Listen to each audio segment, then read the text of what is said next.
Hello, my friends. I'm gonna read this book, Stories to Surprise You. The third story. The name of this story, the number 3, The Venturers by O. Henry. The Venturers of Her.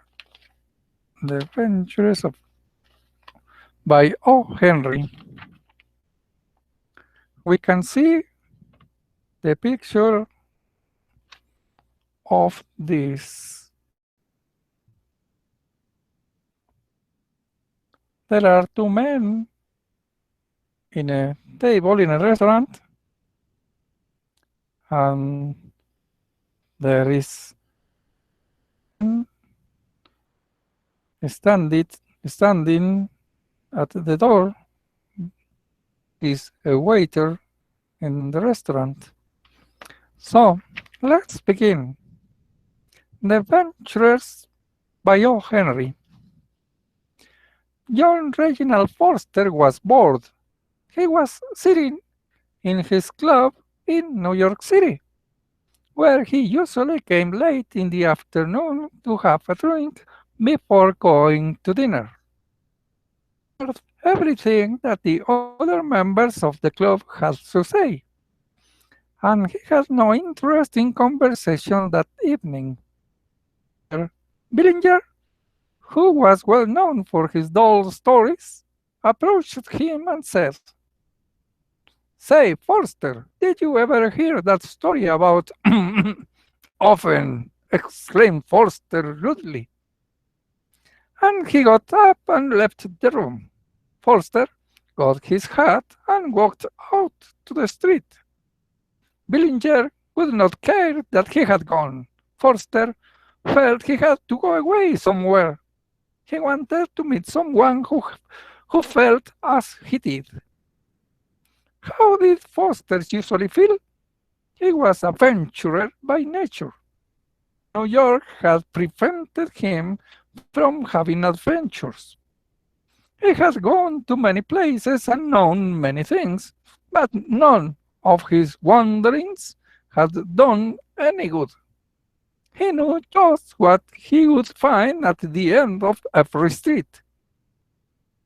How boring everything was. What was he to do now? He would like to lose his way. There was no hope of even that in a city he knew so well.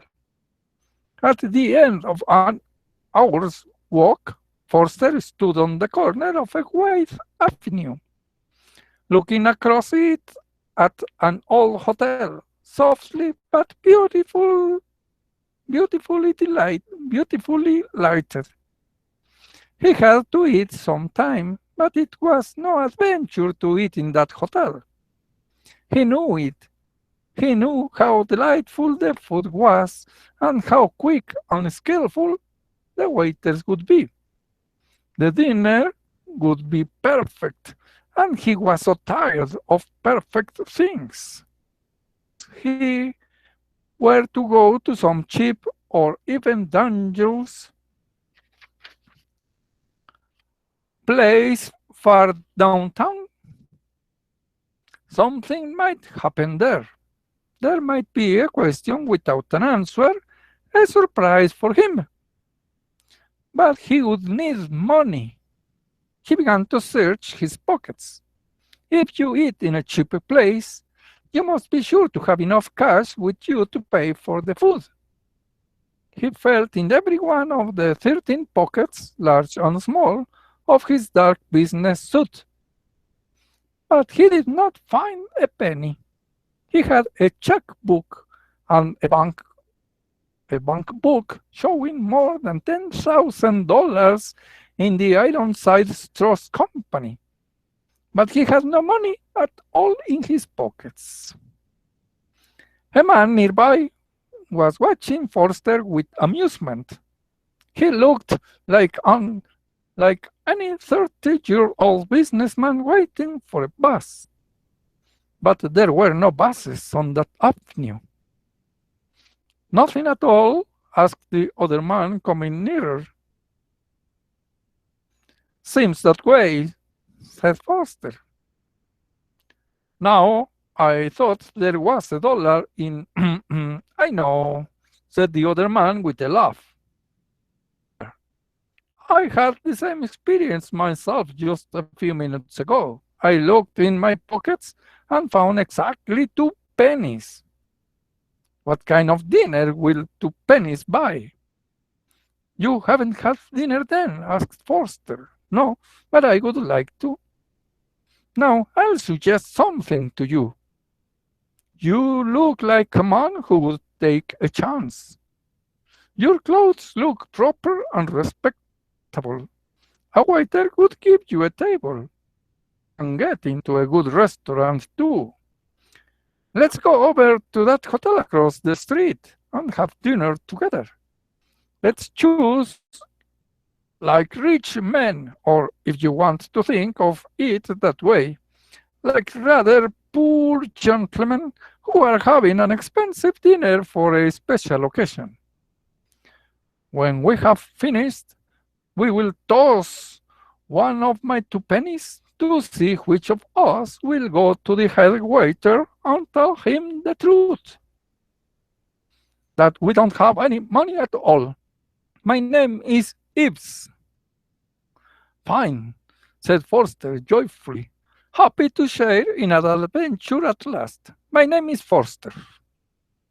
The 2 men were soon seated at a corner table in the hotel dining room. Ibs tossed one of his pennies across the table to Forster. Throw it up and guess whether heads or tails comes up when it falls on the table, he said. Forster lost. Ibs won and ordered. Ibs began to name wines and dishes with the calm care of one who knew good food and drink.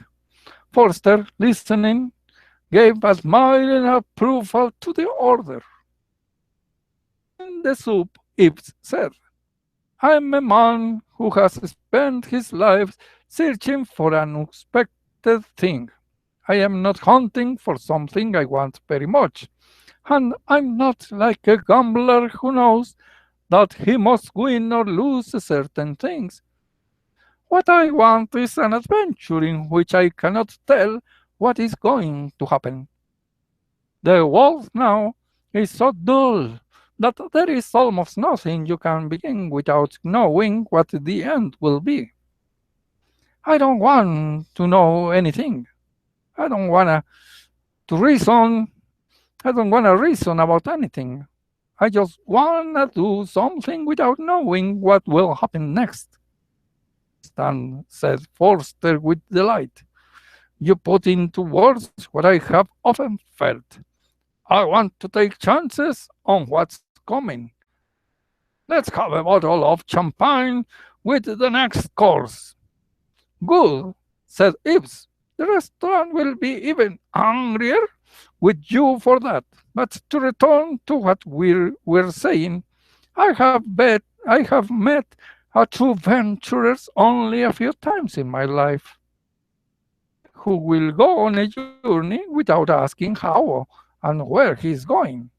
People used to be able to do that long ago, but now I returned to New York today after traveling for 3 years around the world.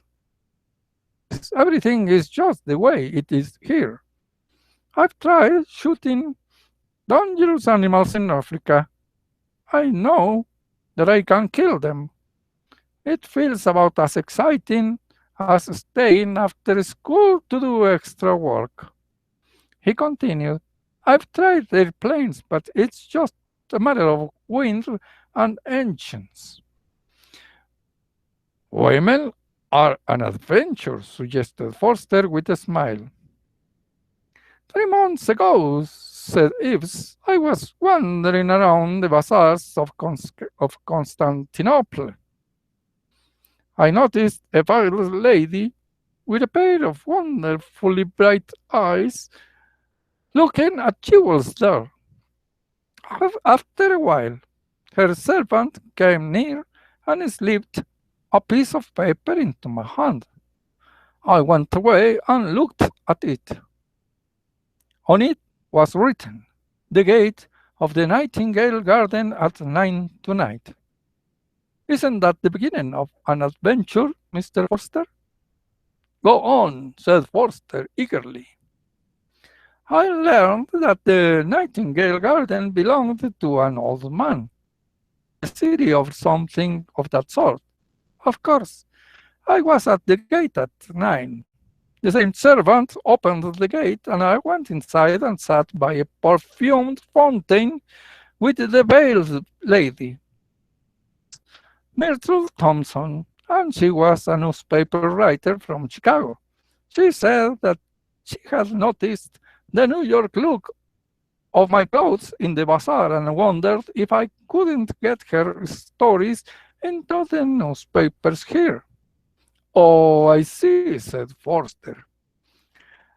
I've gone through rivers in Canada in a canoe, said Eves. I knew, even when I was going over rocks, that only two possible things could happen. Either I would be killed or I'd get away safely. I've tried to play all sorts of games, but I win or I lose. I've talked to people on trains. I've answered strange advertisements. I've entered in strange houses. I've taken every chance that I could. There has always been an ending that I could guess. I know, repeated Forster. I've felt it all. But how can I take chances in this city? Nothing disappoints you. Everything happens just as you expect it to. I haven't seen the world as you have, but we agree. You know, I'm grateful for this one little adventure of ours tonight. There will be at least one breathless moment when the bill for the dinner is presented. So let's see which of us will tell the waiter that we have only 2 pennies. All right, it's called Ives. Hence it is, answered Forster. Looking at the penny, I lose again, but we forgot to agree on a plan for the winner to escape. I suggest that when the waiter comes, you say that you have to telephone a friend. I will stay and look at the bill long enough for you to get your hat and go.